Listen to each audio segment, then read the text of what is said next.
Assalamualaikum warahmatullahi wabarakatuh. Alhamdulillahi rabbil alamin wal aqibatu lil muttaqin wala udwana illa 'alal zalimin. Asyhadu an la ilaha illallah wahdahu la syarika lah wa asyhadu anna Muhammadan 'abduhu wa rasuluh. Allahumma salli wa sallim wa barik 'ala Muhammad wa 'ala alihi wa ashabihi wa man tabi'ahum bi ihsanin ila yaumiddin.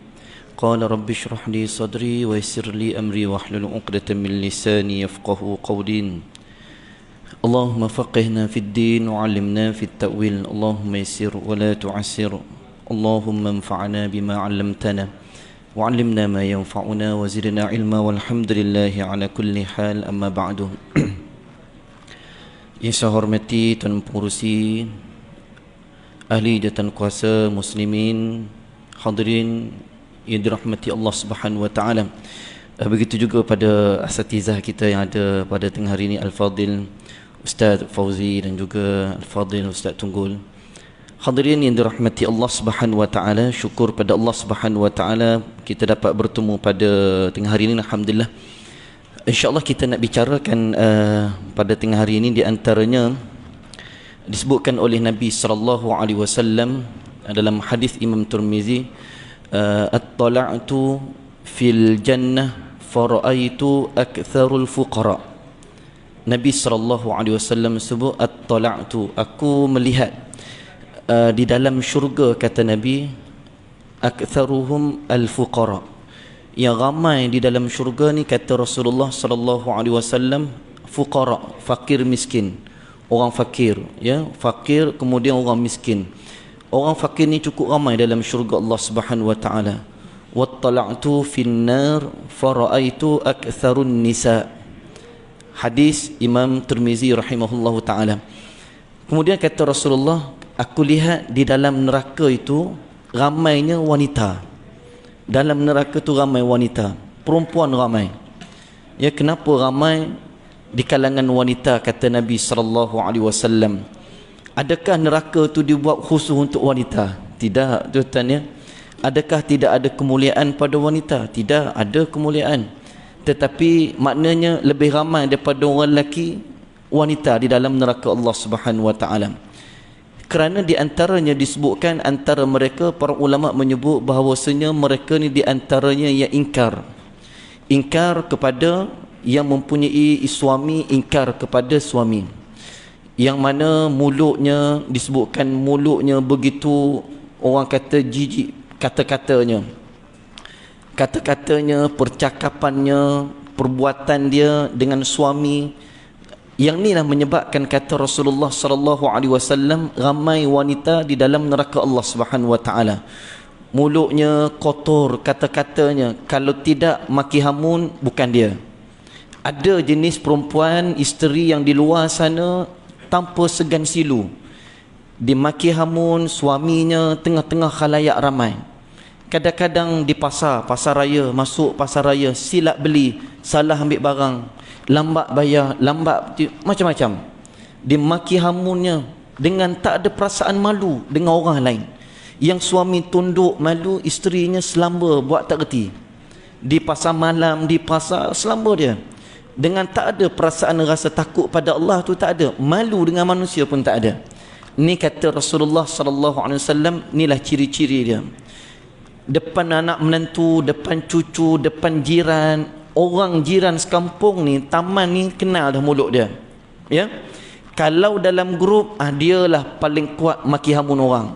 Ini orang kerja dia. Adik-beradik putus silaturahim. Jiran tetangga habis, semua tak betul, dia seorang aja betul. Ini kata Rasulullah, wanita beginilah yang ramai di dalam neraka Allah Subhanahu wa taala. Yang mengadu domba, yang mengumpat, mencela, yang tidak ada takut pada Allah. Kalau benda tu boleh lihat dengan mata, berkandang-kandang dah keluar daripada mulut dia. Ya? Mulut dia sebut tu dah jadi wirid dia dah. Hari-hari duk sebut tu lah maki hamun, benda yang kepala apa kaki pendek tu lah keluar daripada mulut dia. Kalau ada kandang, dah berapa kandang dah dia ternak benda tu. Nak sebutnya mulut dia. Ini kata Rasulullah sallallahu alaihi wasallam, tempat neraka perempuan macam tu. Ini tuan-tuan ni sebab tu cukup bahaya. Dalam hadis yang lain disebutkan ada dua nikmat daripada Allah yang dapat berubah manusia menjadi bencana besar. Dua nikmat ni boleh menjadi bencana, musibah, bala yang besar. Yang mana apabila ia tidak dijaga. Tak dijaga betul, bala. Daripada Abu Hurairah radhiyallahu anhu, Rasulullah sallallahu alaihi wasallam pernah ditanya tentang perkara yang paling banyak membuatkan manusia tu masuk ke dalam neraka. Ramai manusia masuk neraka sebab apa dia? Qala al-ajwafan. Nabi kata ada dua benda, ya. Yang mana dua benda ni kata Rasulullah sallallahu alaihi wasallam, al-fam wal faraj. Mulut dan kemaluan. Inilah punca manusia masuk dalam neraka. Dihumban dalam neraka sebab mulut dan kemaluan. Ni menyebabkan, inilah puncanya kata Rasulullah sallallahu alaihi wasallam, ramainya wanita-wanita masuk ke neraka, dimasukkan dalam neraka kerana mulut. Mulut dia tak ada insurans. Tak ada insurans, bercakap Allah takut, malu kita dengar. Ini kata Nabi sallallahu alaihi wasallam. Dan juga tak jaga kemaluan dia. Ya, maknanya melakukan perbuatan yang haram di sisi Allah Subhanahu wa taala. Ini kita lihat, sebab tu kita sebut pada tazkirah pada bulan lepas, tuan-tuan ingat kan, bagaimana kata Nabi sallallahu alaihi wasallam, kenapa dalam Islam tu dilaksanakan rejam orang yang berzina yang dah kahwin, muhsin dan juga ghairu muhsin, yang dah ada suami berzina. Ada orang tuan-tuan ya, zina dengan jiran, berzina dengan jiran, tak tahulah perangai apa. Ada orang suami pergi kerja, dia buat kerja haram tu. Nak sebut tuan-tuan, seorang wanita datang pada Rasulullah sallallahu alaihi wasallam mengaku buat berzina. Maka Nabi kata balik dulu sampailah keluar anaknya mengandung susu apa semua. Lepas tu dia datang pada Rasulullah, maka dilaksanakan rejam. Nak sebutnya kenapa dalam Islam tu direjam dengan batu, anak batu.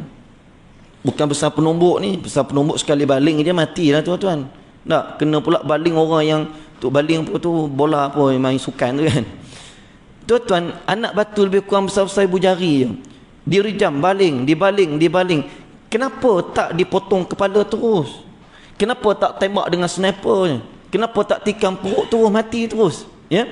Sebab hikmah dia, waktu dia berzina tu, dia merasai nikmat seronok dia berzina tu daripada hujung rambut sampai hujung kaki. Maka bila direjam, dia kena rasa macam tu jugalah. Betapa azabnya daripada hujung rambut sampai hujung kaki. Ini kata Nabi SAW. Tapi orang yang macam tu dia bertaubat pada Allah Subhanahu Wa Taala. Taubatnya ke apa nak katakan, imannya kalau nak dibahagi pada orang Madinah, maknanya hebatnya iman wanita tadi. Tapi nak sebut gitulah. Baik, tuan-tuan ni dirahmati Allah Subhanahu Wa Taala. Dua benda ni yang menyebabkan manusia dihumban dalam neraka. Dari mulut timbulnya ghibah, mengumpat, mencaci, maki hamun, memfitnah, melagakan orang seumpamanya. Hari ini dalam WhatsApp tuan-tuan cukup bahaya. Jangan beriman dengan WhatsApp tuan-tuan ya. Jangan percaya, jangan mudah ambil mudah. Hari ini ada orang, ya tuan-tuan, kita tak ada bukti. Ada orang kata seorang di kalangan selebriti ni dituduh melakukan perbuatan-perbuatan gitu. Kita video, gambar ni dia tak boleh jadikan saksi dalam Islam.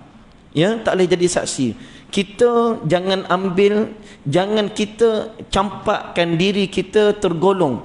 Jangan kita sibuk dengan perkara yang tidak bermanfaat sehingga kita lupa hakikat yang perlu kita buat. Kita sibuk dengan benda-benda macam tu. Up status kita, sibuk dengan benda-benda yang sibuk kita. Ya, sibuk jadi orang kata jabatan netizen. Oh, yang tak bergaji ni tuan-tuan, dia punya ayat menakutkan. Ni bukan orang Islam cakap. Dia punya cakap tu semua dia tahu. Cakap ni dia tahu. Cakap fiqah dia tahu. Cakap hadis dia tahu. Oh, kalau suruh mengajar kat depan tak reti pula. Bercakap tu dia. Dia punya netizen ni hebat tuan-tuan. Sampai dia lupa hakikat sebenar yang perlu dia siapkan, yang dia buat. Ya, sembahyang lewat, zikir tak ada, taubat sama telah kalau dah macam tu. Hakikat dia sepatutnya dia sibukkan diri dengan amal-amal yang perlu dia siapkan. Sebab apa dia? Sebab fal ayyamul khazain, katanya Ibnu Rajab Al-Hafiz Ibnu Rajab rahimahullahu taala, Dia kata apa? Fal ayyamul khazain, adapun hari-hari yang berlalu ini menjadi khazan, makhzan, tempat simpanan pada perbuatan kamu. Sama ada amalan tu kita buat baik ataupun tak baik, semuanya disimpan oleh Allah. Maka sebab itu jangan kita sibukkan dengan perkara yang tidak ada manfaat, sehingga kita lupa matlamat hakikat kita, matlamat sebenar kita, yang Allah beri peluang lagi untuk buat ibadat pada Allah, yang banyak melakukan ketaatan pada Allah Subhanahu wa taala. Maka begitulah melalui mulut juga, kata ulama tuan-tuan ya, maksudnya benda-benda haram ke dalam mulut. Benda haram ni masuk makan riba, rasuah, ambil hak orang, ini semua ni tuan-tuan, Nabi kata mana-mana yang diberi makan minum kepada anak-anak dan isterinya, ya, nabatat lahmun, maka tumbuhlah, membesar anak isteri kita ni dengan hasil perkara yang haram, kita bagi makan dia, bagi makan benda haram, ya. Maka kata Rasulullah, fannaru aula bih, lebih utama tempat mereka ni neraka Allah. Bukan kata ustaz ni asyik-asyik hukum neraka saja. Benda neraka lah tuan-tuan. Nak suruh takut, sebab tu Allah buat neraka tu, supaya kita jadi baik. Kalau tak buat neraka, orang tak jadi baik. Maka sebab itu kita lihat bagaimana benda yang haram ni bila masuk ke mulut, dia jadi darah daging, dibesar dengan perkara yang haram itu, maka menyebabkan apa dia? Tempatnya neraka Allah Subhanahu wa taala. Maka disebutkan, padahal kalau kita lihat ada dua sebab punca masuk neraka ni, mulut dan kemaluan. Kalau kita tengok mulut ni tuan-tuan, padahal mulut makanan hanya sejengkal je masuk. Kita makanlah apa pun nasi tuan-tuan, sedap makanan dia, ya. Dia sejengkal je masuk ke mulut tu je sedap. Bila masuk ke perut tuan-tuan, tak ada sedap dah. Makan kambing panggang, kambing bakar kan, makan nasi Arab mandi, biryani, kita makan sedap ditekak je. Tu pun kalau gigi cantik, kalau gigi tak cantik, jawab dia hilang juga seronok makannya. Jangan marah pula tuan-tuan ya. Nak sebutnya macam tu, ya. Makna kita lihat bagaimana keadaan bila masuk ke perut ni tuan-tuan, hilang dah. Masuk perut dia dah keluar, nanti pagi esok keluar lagi busuk bau dia. Tak ada dah bau kambing tu. Lagi tak menyeronokkan, ya. Maknanya kita lihat tuan-tuan ya, sejengkal hanya masuk ke mulut kita sedap. Dia macam orang tidur hotel. Ni dah boleh merentas ke? Belum lagi tuan-tuan ni. Dia tunggu je rentas je. Enjin kereta dah hidup dah. Cakap boleh rentas, masuk gear terus jalan. Dia punya tak sabar tu, lama dah. Sebab tu Syekh Azhar dia kata, berapa ramai orang yang berdoa pada Allah Subhanahu wa taala. Berdoa, ya Allah, angkatlah wabak Covid ni, ya Allah, angkatlah wabak Covid ni, ya Allah, angkatlah wabak Covid ni. Sebab apa dia? Lama dah kami ni, ya Allah, tak berjalan. Lama dah kami tak pergi ke PD, ya Allah, 2 tahun tak pergi PD. Tak pergi apa dia, tak pergi Langkawi. Langkawi dah macam tak tahu nak cakap betul-betul ni, jam orang sana. Berdoa tu bagus dah, tapi minta nak berjalan tu tak berapa cantik lagi tu tuan. Biar minta, ya Allah, kami nak penuhkan rumah-rumahmu macam hari ni Jumaat, asar pun macam tu, maghrib pun macam ni, isyak macam tu, subuh macam tu. InsyaAllah Covid hilang terus tuan-tuan. Dia takut kat kita. Tapi yang tak tahan, kita minta, ya Allah, lama dah kami ni, anak-anak pun dah tak tahu nak cakap apa dah. 2 tahun dah, ya Allah, tak berjalan ke Langkawi PD. Itulah mungkin sebabnya wabak tu tak diangkat-angkat lagi tuan-tuan. Jadi betulkan doa kita, ya Allah, kalau ya Allah angkatlah wabak ni, ya Allah, kami nak jadi hamba yang bertakwa, hamba yang dekat daripada-Mu, ya Allah. Ramai orang tuan-tuan, saya jumpa jemaah-jemaah terlantar dah ditidurkan. Dia kata, ustaz, saya ni hidup kali kedua. Kalau ditidurkan tu memang kata matilah tuan-tuan ya. Tapi nak sebutnya belum ajar dia. Allah, dia kata mata merah bercakap, kenapa? Lepas ni ustaz, saya tak akan tinggal lagi dah. Berjemaah 5 waktu, majlis ilmu saya tak akan tinggal lagi dah.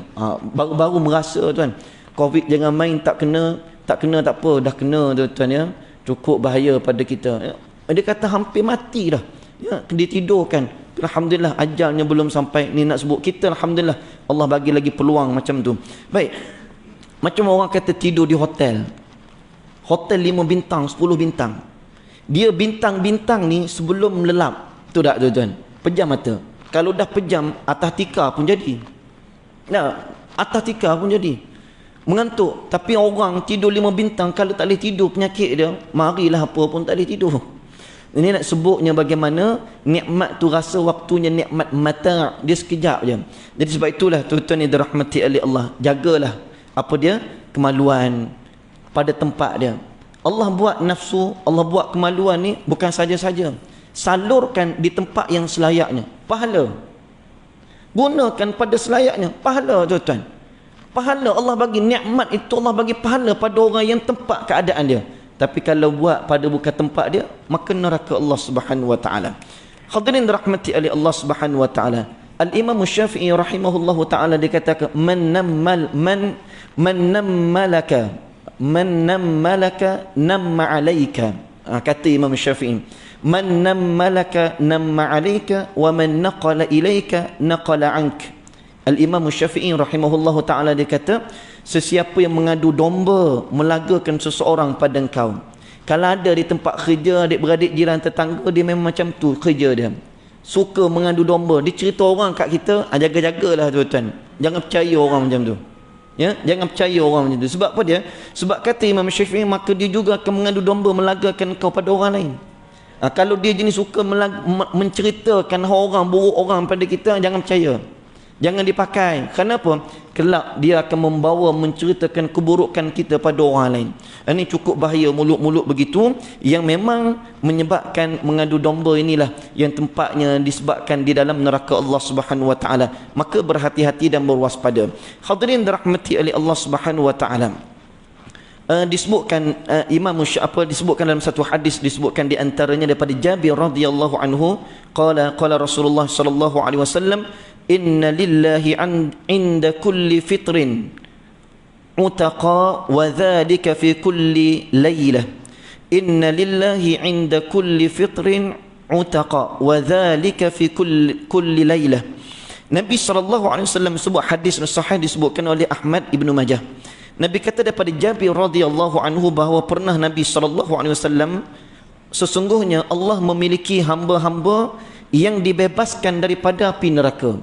Ada hamba-hamba yang Allah Subhanahu wa taala bebaskan dia daripada api neraka pada setiap waktu berbuka. Ni orang yang berbuka puasa, orang yang puasa, maka dia diselamatkan oleh Allah daripada neraka Allah Subhanahu wa taala. Ni puasa Ramadan, puasa-puasa sunat yang lain, ni kelebihan dia, kata Nabi sallallahu alaihi wasallam, diselamatkan daripada api neraka. Dan demikian itu berlaku pada setiap malam. Dan juga pada setiap waktu malamnya, orang yang menghidupkan malamnya dengan melakukan nawafilnya, ibadat-ibadat, maka Allah Subhanahu wa taala selamatkan kita, orang yang melakukan perbuatan demikian. Sebab tu Nabi sallallahu alaihi wasallam ajar kepada kita tuan-tuan di antara doa, Allahumma ja'alna min utaqaika minan nar. Minta pada Allah. Kena minta, ya Allah. Kata Nabi SAW, Nabi ajar pada kita di antaranya, jadikanlah kami di kalangan mereka yang engkau bebaskan daripada api neraka. Allahumma ja'alna min utaqaika minan nar. Minta pada Allah. Kemudian Allahumma a'tiq riqabana minan nar. Nabi ajar kita doa. Minta supaya Allah selamatkan kita daripada neraka. Ya Allah, bebaskanlah kami daripada belenggu api neraka-Mu, ya Allah. Ini tuan-tuan, satu makhluk Allah Subhanahu wa taala yang tidak mengenal maknanya siapa, bila mana dicampakkan ke dalamnya, maka menjadi bahan api neraka yang azabnya syadid, yang begitu keras, yang menakutkan. Sebab tu kita minta pada Allah Subhanahu wa taala agar kita dijauhkan oleh Allah Subhanahu wa taala daripada perbuatan yang boleh menyebabkan dua punca ni, mulut dan juga kemaluan. Kerana dua benda ini boleh menyebabkan musibah yang besar, dicampakkan ke dalam neraka Allah Subhanahu wa taala. Tuan-tuan yang dirahmati Allah Subhanahu wa taala, masa tidak mengizinkan, ada satu lagi kisah tu panjang sikit, tapi tak apalah, kita akan sambung pada akan datang masa tidak mengizinkan. Jadi mudah-mudahan tuan-tuan yang dirahmati Allah Subhanahu wa taala, semoga Allah Subhanahu wa taala selamatkan kita semua yang ada pada hari ini daripada neraka Allah Subhanahu wa taala. Allahumma ja'alna min utaqaika minan nar. Allahumma a'tiq riqabana minan nar. Mudah-mudahan Allah hindarkan kita, jauhkan kita daripada perbuatan-perbuatan yang boleh kita ditempatkan dalam neraka Allah Subhanahu wa taala. Wabillahi taufiq wal hidayah. Assalamualaikum warahmatullahi wabarakatuh.